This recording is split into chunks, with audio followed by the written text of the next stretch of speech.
Please subscribe nyo ako sa iba ko pang YouTube channel. Please follow nyo ako sa iba ko pang social media account ko. Lalo na sa TikTok ko. Yun. At yun ang mga Alvin. Napakabilis ng araw ng mga Alvin. Kasi nung last December 13 yun. Sabi ko, pagka next papapalitan namin ng catheter si Papa, tapos na Pasko. Ngayon na yun, mga Alvin. Tapos na yung Pasko, December 27 na ngayon. Okay, ngayon naman, papalitan namin ng catheter si Papa, no? Sa next palit na catheter ni Papa, ibang taon na. Okay? Or di na 2024. Or tapos na yung New Year. 2025 na. Sasabihin ko sana 2026. Okay, 2025 na. Next palit ng catheter ni Papa. Kasi ngayon, December 27, plus 14 days. Every 2 weeks kasi papalitan si catheter. Papalitan kasi si Papa ng catheter. No? Hanggang 2 weeks lang dapat. Kasi pag di namin napapalitan ng 2 weeks, pwede may infection si Papa, no? Doon sa hian niya. Kasi yung catheter niya kailangan 2 weeks mapalitan. Okay, tapos yung catheter nga, gaya ng sabi ko, pag pinapalitan yan, napakasakit niyan, no? Kasi yung hose, dinidiretso sa hian, no? Ni Papa. So, pag papalitan yan, hugutin yan. Sakit yan. Pag ilalagay, sakit din.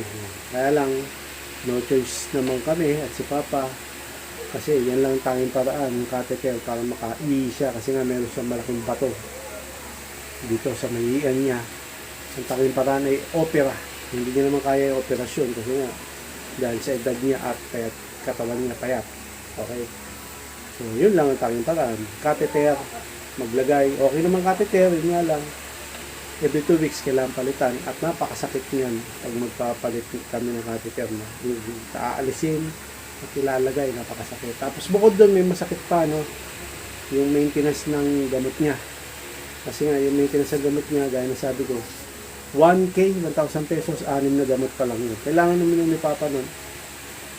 Kasi pag di siya minum ng maintenance sa gamot, yung ihi niya, ay yung dugo niya ni Papa pwedeng sumama hindi pwede. Talagang sasama sa catheter yun, sa yung dugo niya.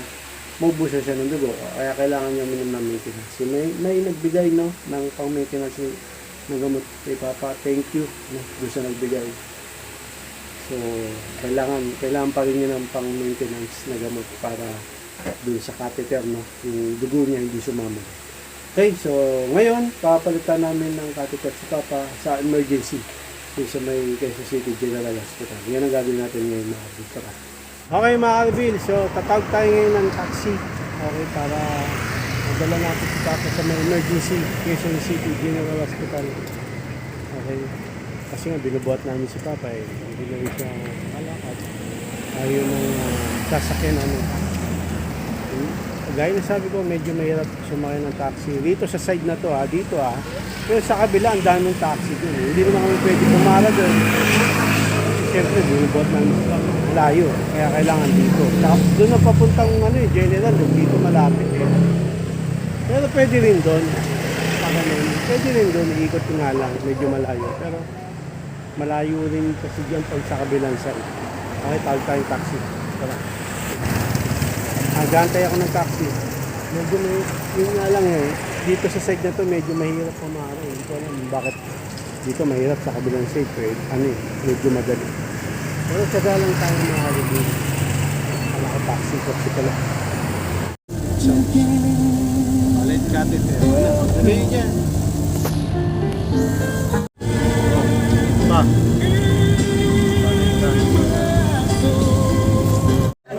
Tapos na magpapalit ng catheter si Papa. Nasaktan si Papa pagtanggal. Sorry po, ano po ang pilit? Natulis lang po kaya binubuhat. Grabe yung sakit ni Papa. Tsaka kayo lilipat. Yung tinanggal yung catheter, saktan. Okay na mga Alvin, napapalitan na namin ng catheter si Papa. Mabilis lang kasi konting tao ngayon. Kasi nga, holiday ngayon, katatapos lang ng Pasko at okay, tatawag na ako ng taxi mga Alvin. Okay, so yun mga Alvin, emergency. Napapalitan na namin ng catheter sa Papa. Yung pinalitan ng catheter sa Papa, yan, nakasama ulit ako. Kasi nung last di ako nakasama kasi may picture guard na bawal yung 3 bantay. Yung dalawang kapatid ko lang ngayon, tatlo kami.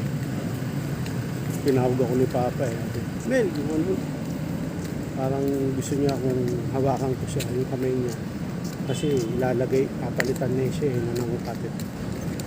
Grabe, mga karabil, awang-awawa kay Papa nung tinanggal yung catheter. Napaganon si Papa. Sakit. Kasi paskay ko, nararamdaman ko eh. Tapos, naubo ko. Tapos yung nilagay, mga karabil, oh, ang haba ng hose na yun, yung catheter.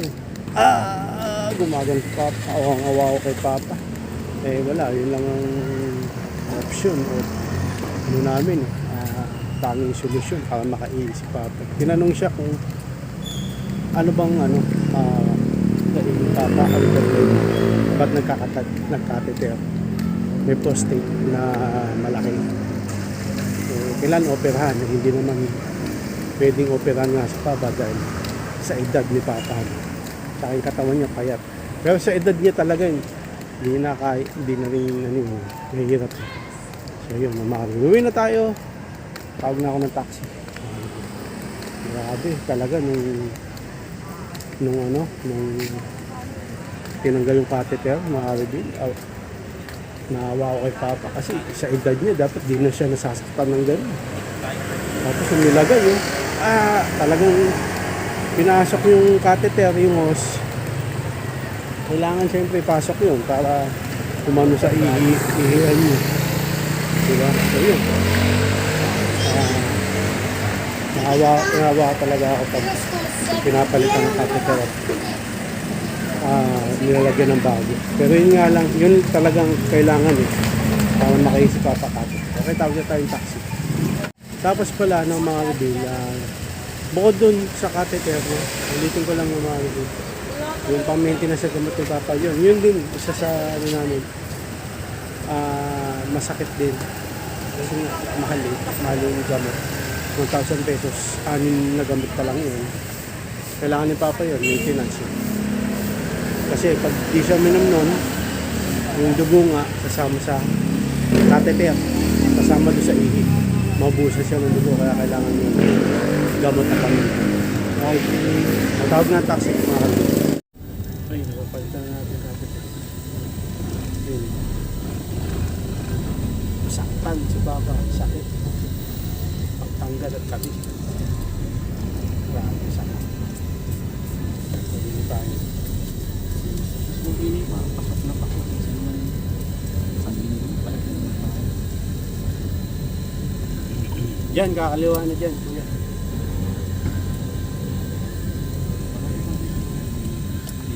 Sabi nga ito, turo.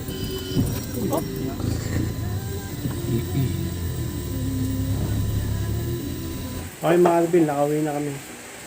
Grabe yung kanina, no? Nung papalitan ng catheter si Papa, no? Nakiga si Papa. Tapos hawak ng kuya ko yung isang kamay. Tapos ako inayos ko yung kortina. Tinawag niya ako. Bakit? Sabi sa akin, hawakan ko daw siya sa kamay. Kasi yun nga, masakit eh. Hinawa sa kamay. Sige, hawakan ko yun. Easy nyo lang kasi yun lang yung tanging paraan para makainin kayo. Magpapalagay kayo ng catheter. Papalitan yan. Tinanggal na yung lumang catheter, hinila. Papa, gumanon. Sakit. Parang ako, naramdaman ko rin. Okay na. Natanggal na yung catheter. Tapos yung bago. Pinasok. Papa. Tapos yung paa niya. Napaangat sa sakit. Naramdaman ko yung sakit yung naramdaman ni Papa. Naawa ako. Pero gaya na sabi ko, yun lang tanging para makaihi siya. Kasi nga, hindi siya makaihi na walang catheter. Kasi nga, mayroong prostate na malaking bukol sa kanyang hihiyan. Okay. Matatanggal yung prostate na yun, pwede operasyon. Hindi rin naman kaya ni Papa kasi sa edad niya na. Tsaka sa katawan niya rin payat siya. Tapos, bukod nga doon, ulitin ko lang mga kaibigan. Thank you pala doon sa nagbigay ng panggamot na maintenance si Papa. Pagka pag may catheter pa lang isang pasyente, sumasama rin yung dugo dun sa may catheter. Ganun kay Papa no? Sumasama yung dugo niya. Nung dati na-confine siya sa National Kidney. Pula na eh. Pula na yung lumalabas eh. Hindi, may ihi. Tapos may pula. Tapos niresetahan siya ng gamot. Yun na nga yung maintenance. Maintenance niya. Inumin niya yun para hindi sumama yung dugo niya dun sa catheter. Kasi pag di siya minom ng gamot na yun, yung gamot, yung dugo niya lalabas sa catheter, maubos siya dugo. Okay, so yun. Kaso, yung pang-maintenance na gamot niya, mahal. 1,000 pesos, anim na gamot pa lang. Pero, kailangan ni Papa yun. Kumbaga, maintenance nga yun. Para hindi sumama yung dugo niya. So, yun, yung kami, bukod sa catheter, nahihirapan si Papa na magpalagay tsaka magpatanggal niya. Doon din sa maintenance na hirapan din. Pero gadasal ako na magkaroon ng himala ng mga kaibigan. Sana biglang nila mawala yung bukol. Pwede mangyari yun, no? Pwede mangyari yun. Sana mawala na yung bukol. Para hindi na magpalagay kami ng catheter. Magpatanggal, magpapalit. Kasi nga, ito pag nagpupunta rin kami ng ospital, nahirapan din si Papa kasi binubuhat namin. No? Imbis na napapahinga sa bahay. Pero okay lang naman yun, yung ganun, na magpapalit ng catheter every 2 weeks. Ang makaiinga siya. Pero yun nga, mabigat talaga sa amin yung maintenance sa ganito. Okay, so yun na mga kaibigan, napapalitan na namin ng catheter si Papa. Ang bilis nga ng araw, no? Kasi nung December 13 yun, last. Sabi ko, pag papalitan namin ng catheter si Papa, tapos na yung Pasko. So, ngayon yun, tapos sa Pasko. So, next, papalitan namin ng catheter si Papa, New Year na. Ibig sabihin, next year na. Kumbaga, tapos na rin yung bagong taon. Okay, kasi January, December 27 ngayon, mga kaibigan, 1, 2, 3, 4, 5, 6, 7, 8, 9, 10.